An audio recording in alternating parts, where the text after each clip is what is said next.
KBR Prime, podcast for curious mind. Dan ya bumi itu hanya terlihat itu tadi, kecil ya. Tapi di yang kecil itu ada 7 miliar orang ya, dengan segala macam arogansinya dan yang lain sebagainya, menganggap dirinya yang paling hebat, master of the universe. Tapi kalau saya lihat dari kosmologi, kita ini terlalu kecil untuk arogan. Anda sedang mendengarkan Sains Sekitar Kita, dipersembahkan oleh The Conversation Indonesia dan KBR.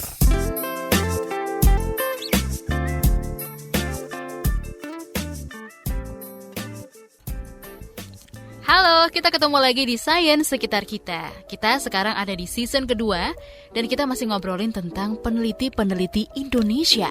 Dan seperti biasa juga, saya nggak sendirian karena saya selalu ditemenin sama Lutfi dari The Conversation Indonesia. Hai Lutfi, apa kabar? Halo Naomi, kalau aku baik nih, kalau kamu gimana? Harusnya baik lah ya? Yes dong, pasti. Kelihatannya baik, cerah gitu.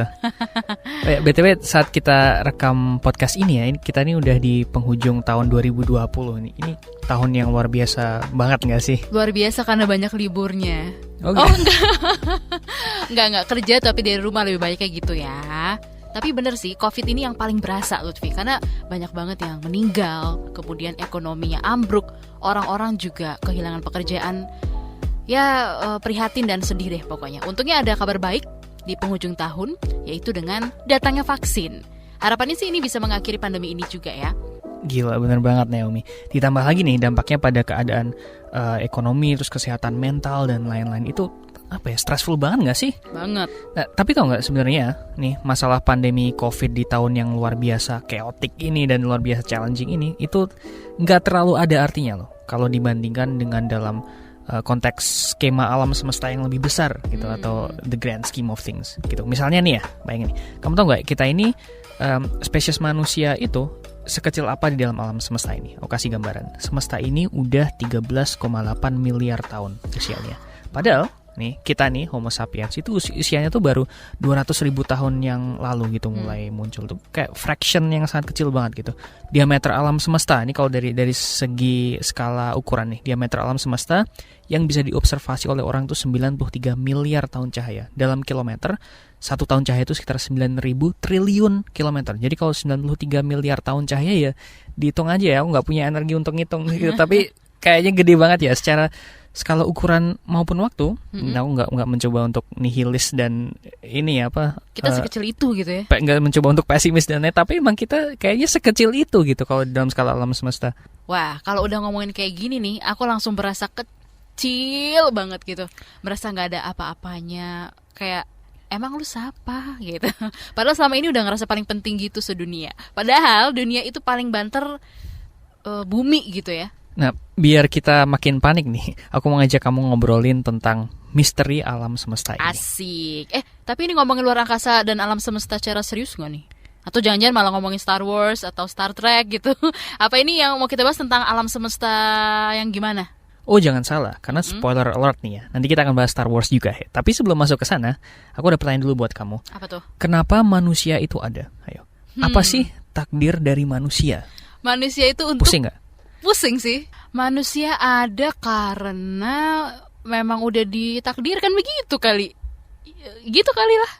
Ya gitu deh pokoknya. Kayaknya perlu merenung bertahun-tahun lah ya untuk ngejawab pertanyaan yang kelihatannya pendek, simple, tapi ya belum tentu bener juga jawabannya, ya nggak sih? Iya, pasti susah kan ya jawabnya, karena mungkin ini ranahnya filosofi ya. Tapi untungnya, kalau pertanyaan tentang alam semesta itu sendiri, itu bisa dijawab secara saintifik. Misalnya nih, berbagai fisikawan dan astronom mulai dari zamannya Copernicus, Newton, Einstein, sampai Stephen Hawking tuh selama ratusan tahun tuh mulai bisa menjelaskan bagaimana alam semesta ini bekerja.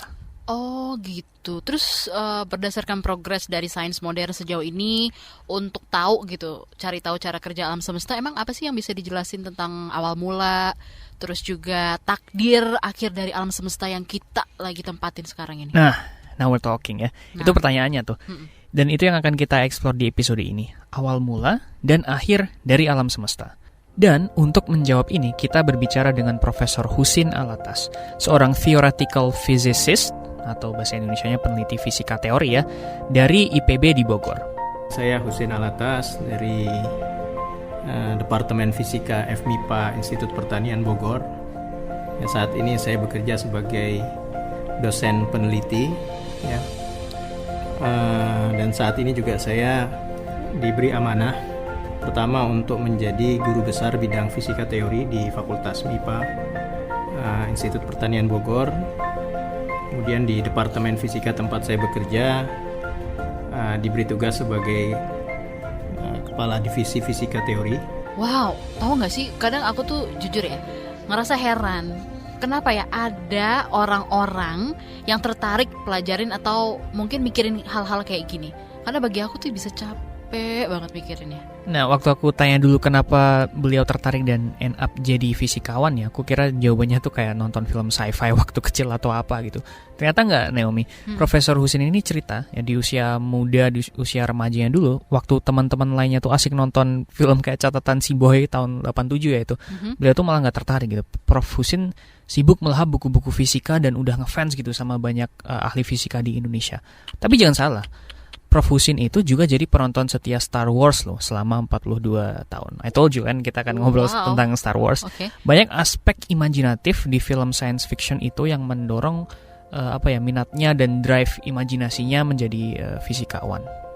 Ya, saya melihat film-film seperti Star Wars itu membawa kita berimajinasi. Ya, membawa kita berimajinasi, terus ya mungkin juga melahirkan ide.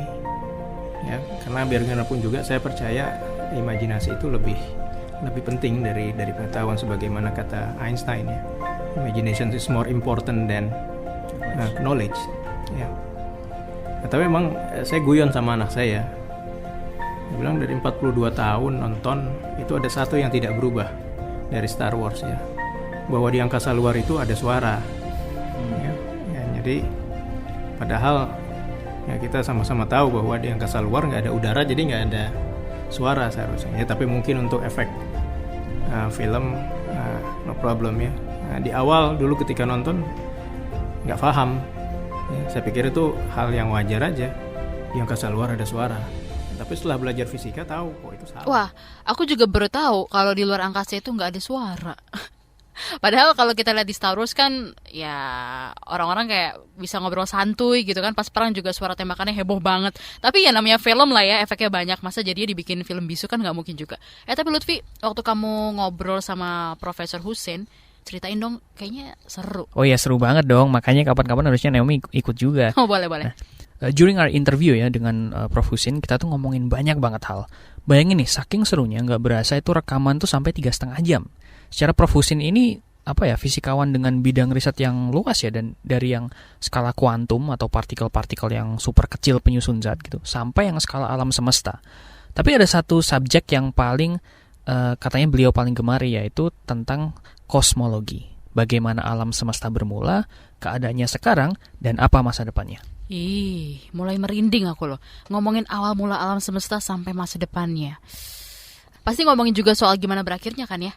Gimana ya itu bubarnya alam semesta ini dan kapan gitu. Aku nggak ada bayangan sama sekali deh bakalan kayak gimana. We'll get there, Naomi. Walaupun ceritanya panjang, kita akan sampai di sana. Kita cerita pelan-pelan ya dari awal.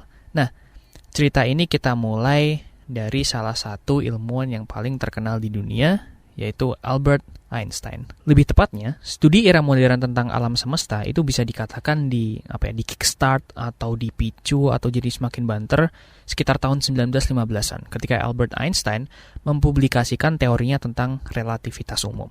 Aku jelasin pelan-pelan. Jadi sebelum Einstein ini, para ilmuwan itu kan baru punya pengetahuan yang ya sedikit tentang bagaimana alam semesta ini bekerja ya. Misalnya ya to some extent tahu bagaimana gravitasi berinteraksi dengan benda. Kayak ini kan Isaac Newton ya. Ada sedikit tentang cara kerja cahaya, pergerakan bintang dan seterusnya.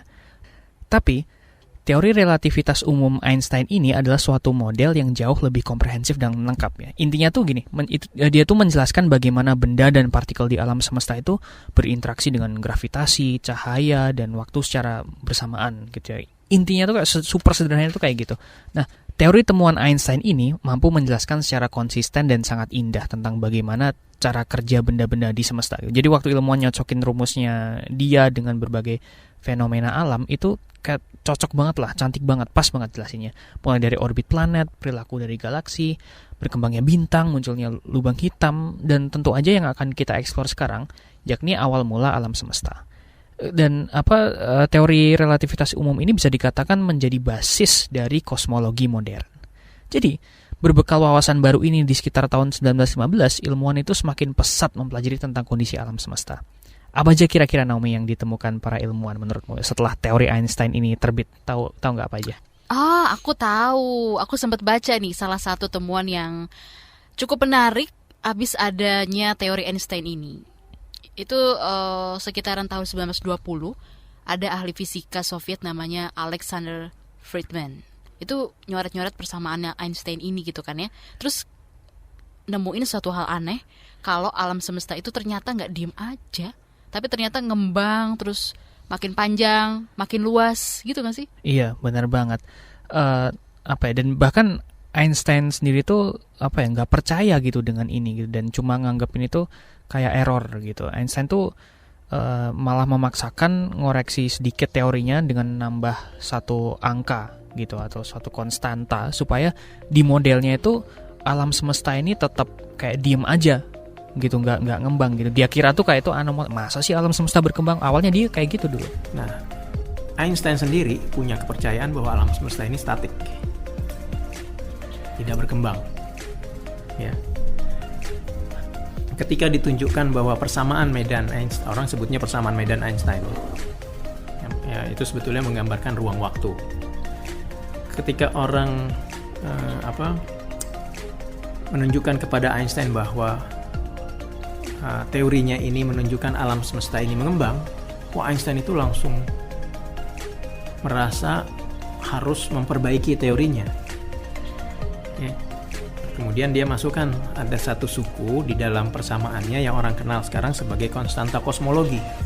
Tapi serunya, ternyata beberapa tahun kemudian kayak dilema ini tuh, kayak misteri ini tuh akhirnya dijawab, diselesaikan oleh seorang astronom Amerika, Edwin Hubble namanya. Kita kan sering dengar ya Hubble Telescope itu namanya diambil dari Edwin Hubble. Hubble sendiri sebenarnya tuh terkenalnya tuh pada tahun 1924 gitu, waktu dia pakai teleskop di observatorinya di California, itu pertama kali menemukan bahwa ada galaksi lain di luar Milky Way, di luar Bima Sakti. Dia nemu beberapa waktu itu, salah satunya adalah galaksi Andromeda.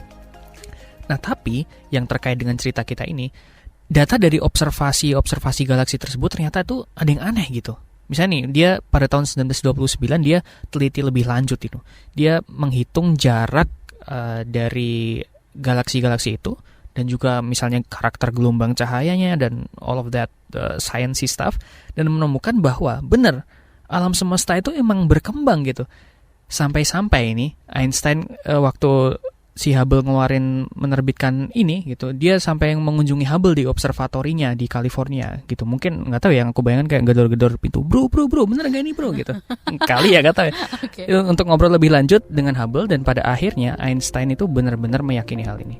Nah, Einstein kemudian mengatakan bahwa this is the biggest blunder in my life lah, kata gitu ya. Ini adalah blunder paling besar dalam hidupnya dengan memasukkan konstanta kosmologi untuk mempertahankan alam semesta yang statik, yang tidak berkembang, yang kenyataannya dia berkembang. Ya. Oh, jadi akhirnya si Einstein ini ngaku gitu ya, kalau udah ngelakuin kesalahan besar dengan menyiasati teorinya supaya tetap klop sama keyakinannya kalau alam semesta itu enggak berkembang. Tapi pas lagi nyaksiin ada bukti kuat menunjukin sebaliknya, dia langsung ngaku dan dukung teori baru itu. Humble ya saintis ini ya. Tapi belum selesai dramanya, Naomi. Nggak selesai di situ. Pada tahun 1998 nih, ada 3 ilmuwan lagi yang menemukan bahwa semesta itu nggak cuma berkembang gitu, nggak cuma kayak memanjang, meluas kayak, tapi berkembangnya itu secara akseleratif atau kayak makin cepat dan makin cepat. Ini ada perkembangan menarik. Ya, jadi tahun 98 ini tentang akseleratif. Nah, expanding universe ini itu diamati oleh 3 orang ilmuwan yang dapat Nobel tahun 2011, ya, Rees, Perlmutter, dan Smith. Yang tiganya ini tahun 98, nggak berbarengan ya, satu di Australia, satu di Perancis. Mereka melihat bahwa ada satu tipe supernova SN1A ya. Itu yang biasa digunakan sebagai acuan untuk menentukan jarak bintang. Ya, jadi itu digunakan sebagai orang sebutnya sebagai standard candle. Ya, lilin standar.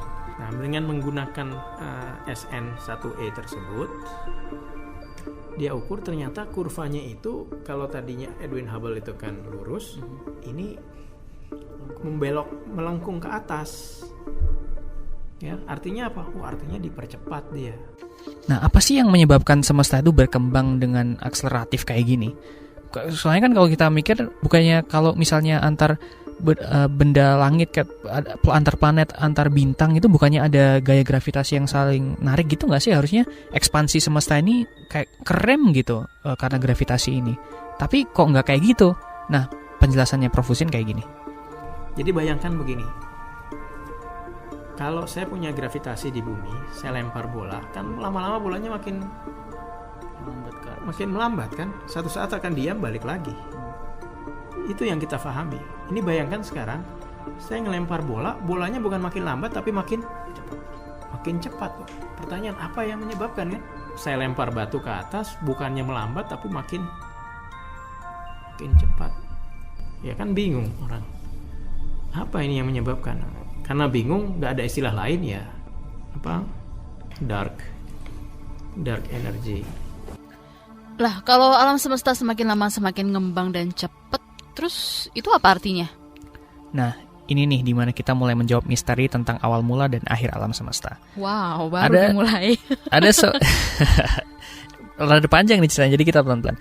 Nah, ada seorang peneliti fisika dari Belgia, namanya Georges Lemaitre. Bacanya gimana? Georges Lemaitre menanyakan hal yang sama nih, kayak kamu tanya tadi barusan gitu. Artinya apa sih ngembangnya semesta ini? Kesimpulan yang dia ambil itu seperti ini. Nah, tapi kemudian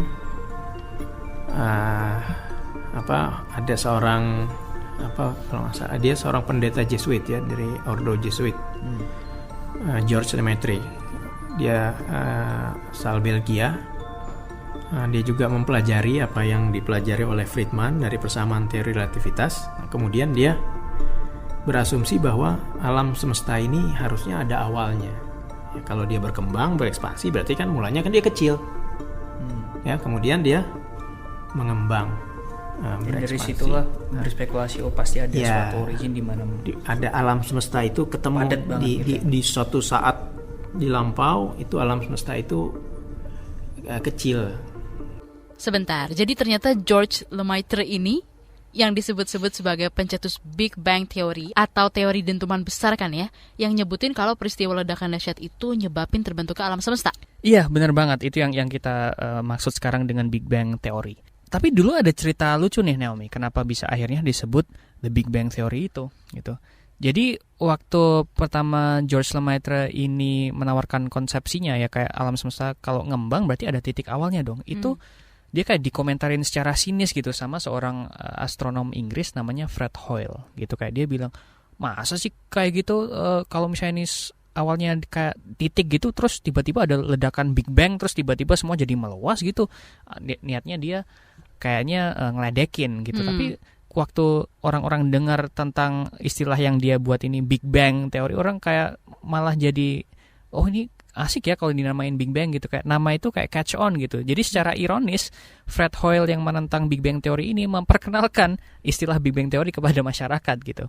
Oke. Nah, teori Georges Lemaitre ini, Big Bang teori ini seiring berpuluh tahun dan berkembangnya sains itu semakin dikonfirmasi gitu bahwa ya beneran ini awal mula semesta. Misalnya para ilmuwan mempelajari radiasi sisa-sisa Big Bang yang tersebar di luar angkasa dan banyaklah metode lainnya.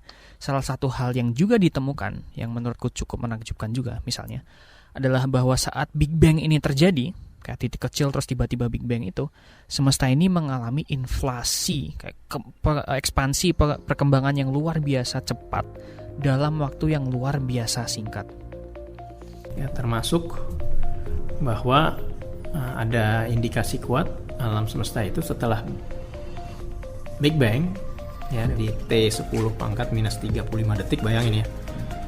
di waktu 1 detik dibagi 10 pangkat 35 detik, atau 10 pangkat 35 itu 1 dengan 0,35 di belakangnya. Ya, setelah itu terjadi inflasi.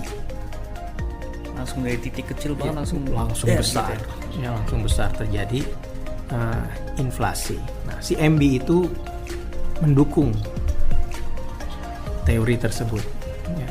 Nah, ditambah tadi kan di awal saya udah katakan bahwa umurnya 13,8 miliar tahun, tapi kok diameternya 93 miliar tahun cahaya. Ya. Jadi ibaratnya gini, saya melihat ada orang umurnya 5 tahun, tapi tingginya sudah seperti Shaquille O'Neal misalnya. Ya, kan nggak masuk akal. Ya, satu-satunya penjelasan yang masuk akal adalah ketika habis dia lahir tiba-tiba dia inflasi besarnya. Ya, kan kalau misalnya dia tidak ada inflasi kan masa umur 5 tahun sudah sebesar Shaquille O'Neal kan nggak mungkin.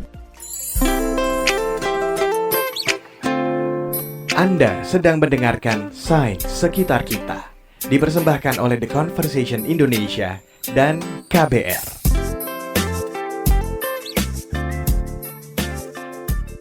Kita balik lagi di Sains Sekitar Kita season kedua. Dan episode kali ini kita lagi ngebahas tentang alam semesta. Ada Lutfi juga di sini. Kita lanjut lagi ya Lutfi ya. Siap, lanjut. So now we've established bahwa dulu semesta ini dimulai dari titik kecil, ya kan? Lalu terjadi Big Bang, dan sekarang semesta berekspansi dengan cepat banget. Terus pertanyaannya sekarang, Naomi, gimana sih akhir dari alam semesta ini? Kalau misalnya ini kayak ekspansi ini terus-terusan, terus ujung-ujungnya kayak gimana? Menurutmu gimana? Mungkin ya. Mungkin kayak di film Armageddon gitu nggak sih? Atau film 2012? Armageddon tuh yang meteor itu bukan sih? Yang Bruce Willis itu? Iya, yang Bruce Willis. Oh, enggak tahu ya. Yang lagunya gitu Aerosmith. I don't wanna close my eyes and smile for me. No, bukan itu. Tapi ya kan? Tapi kenapa jadi sidetrack gini ya? Nggak apa-apa. Anyway, nah itu pertanyaan yang aku juga tanyakan ke Prof Husin juga nih. Proposal dari kayak alternatif teori-teori dari komunitas peneliti ini cukup beragam gitu. Karena kan tergantung dari banyak hal ya. Misalnya kayak bentuk dari alam semesta ini sebenarnya gimana, kecepatan ekspansinya itu sebanter apa tepatnya. Jadi kayak banyak teorinya. Tapi salah satu teori yang paling populer itu mengatakan bahwa kalau semesta terus berkembang, maka bahan bakar yang dibutuhkan bintang untuk menyala itu semakin dikit, karena kan semakin kayak meluas gitu, kayak materialnya semakin stretched out gitu. Terus yang tersisa nanti cuma benda-benda kayak lubang hitam, bintang-bintang yang mulai mati, sampai akhirnya semesta itu menjadi sangat dingin dan hampa. Yang orang perkirakan kalau misalnya memang terus berekspansi, ya lama-lama suhu alam semesta ini akan terus turun. Ya, nanti kita akan berakhir pada yang namanya Big Freeze. Ya, Big Freeze itu artinya ya nggak ada lagi kerja. Ya sudah, alam semesta mati aja, mati dalam kedinginan. Ya itu kalau dia terus berekspansi. Ada juga nih teori lain yang mengatakan bahwa kalau semesta itu ekspansinya nanti bisa berhenti, kayak for some reason gitu, nanti gravitasi di alam semesta itu akan narik balik semesta itu narik kembali ke titik kecil semula gitu, kayak awalnya ngembang terus tarik lagi jadi kecil. Ini dinamakan dengan teori the Big Crunch. Itu di satu sisi. Di sisi lain, satelit yang tadi saya bilang, satelit Planck, ya, itu mulai memberikan indikasi bahwa alam semesta ini awalnya dulu tidak datar. Apa alam semesta tidak datar? Kalau misalnya saya tembakkan cahaya tadi jalannya lurus saja. Tapi ada indikasi bahwa alam semesta dulu itu melengkung. Ya. Nah, asumsi yang dibangun di kosmologi modern sekarang adalah alam semesta ini datar secara global. Ya, secara large scale, struktur besar itu dia datar.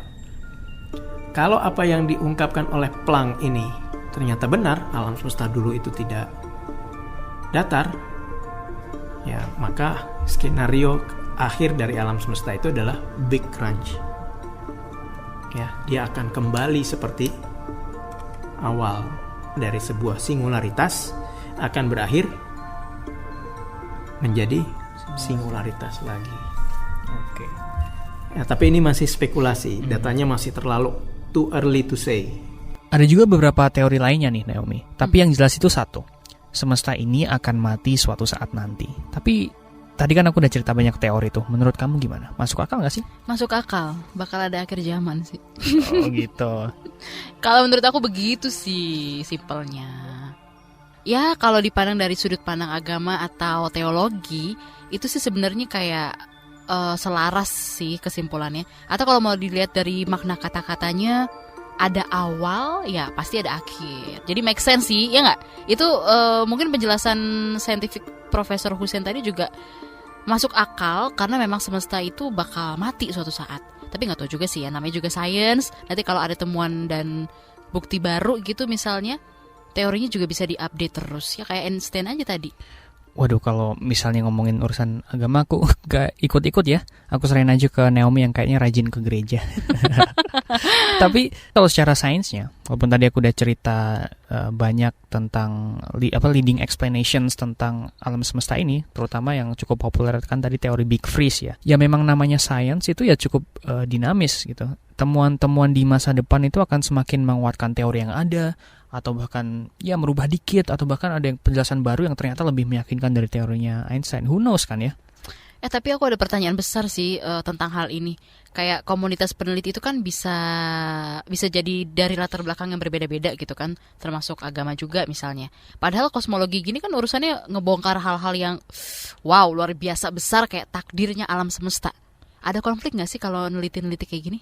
That's actually a very good question, Naomi. Dan ini juga aku yang kemarin itu nanya juga ke Prof. Hussein gitu. Tapi untungnya itu ya, kalau yang namanya science itu ya value free gitu, kayak bebas nilai gitu. Kayak it doesn't really matter kayak datangnya dari mana, kayak latar belakang dan lain-lain. Kalau misalnya ada bukti ya bukti yang menang gitu.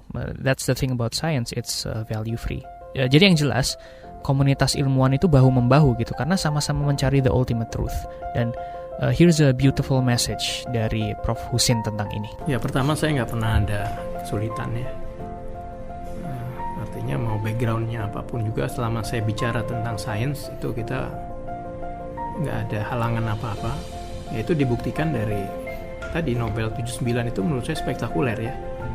Salam seorang Muslim, Glashow seorang Protestan, Weinberg seorang Jewish yang lebih cenderung ateis, tapi mereka bisa sampai pada kesimpulan yang sama, membuat satu teori yang sama. Ya bayangkan kalau mereka itu bergerak lewat background masing-masing, mungkin nggak akan ketemu. Ya itulah yang membuat saya bersyukur saya jadi ilmuwan ya, jadi saintis. Ya, artinya sekat-sekat seperti itu nggak ada. Ya. Karena dipersatukan kebenaran. Iya, artinya kita mencari ultimate truth sama-sama, ya, lewat kemampuan kita masing-masing. Oke, berarti kita harus nyikapin ini semua kayak gimana nih Lutfi? Itu juga pertanyaan terakhir yang waktu itu aku tanyakan ke Prof. Hussein, yang menurutku ini bisa wrap up diskusi kita nih di episode ini. Jadi kan ketika ngomongin alam semesta nih misalnya, aku tuh selalu ingat tentang sebuah foto yang diambil oleh space probe-nya NASA gitu, namanya Voyager 1. Itu diambil fotonya dari jarak 6 miliar kilometer dari bumi. Fotonya tuh cantik banget menurutku, Naomi. Walaupun gak secantik kamu ya, tapi. Jadi fotonya tuh menunjukkan hampanya luar angkasa gitu, kayak diwarnai sedikit sinar cahaya dari kamera gitu. Terus di tengah-tengah itu ada satu titik kecil biru yang warnanya biru pudar gitu, yang ukurannya itu kurang dari 1 piksel di foto itu. Itulah bumi. Itu baru dari 6 miliar kilometer ya. Kalau fotonya itu misalnya dibandingin foto ngambil seluruh alam semesta, sekecil apa kita coba? Dan ya bumi itu hanya terlihat itu tadi, kecil ya. Tapi di yang kecil itu ada 7 miliar orang. Ya, dengan segala macam arogansinya dan yang lain sebagainya, menganggap dirinya yang paling hebat, master of the universe. Ya, tapi ternyata sedemikian kecil ya. Nah, jadi kalau saya ke mahasiswa, saya selalu bilang begini ya. Kita ini manusia ya itu terlalu kompleks untuk bisa dibeda-bedakan satu sama lain. Apalagi mau berdasarkan strata sosial, strata apapun gitu ya. kompleksitas kita itu sedemikian luar biasanya. Ya. Tapi kalau saya lihat dilihat dari sisi teori kompleksitas.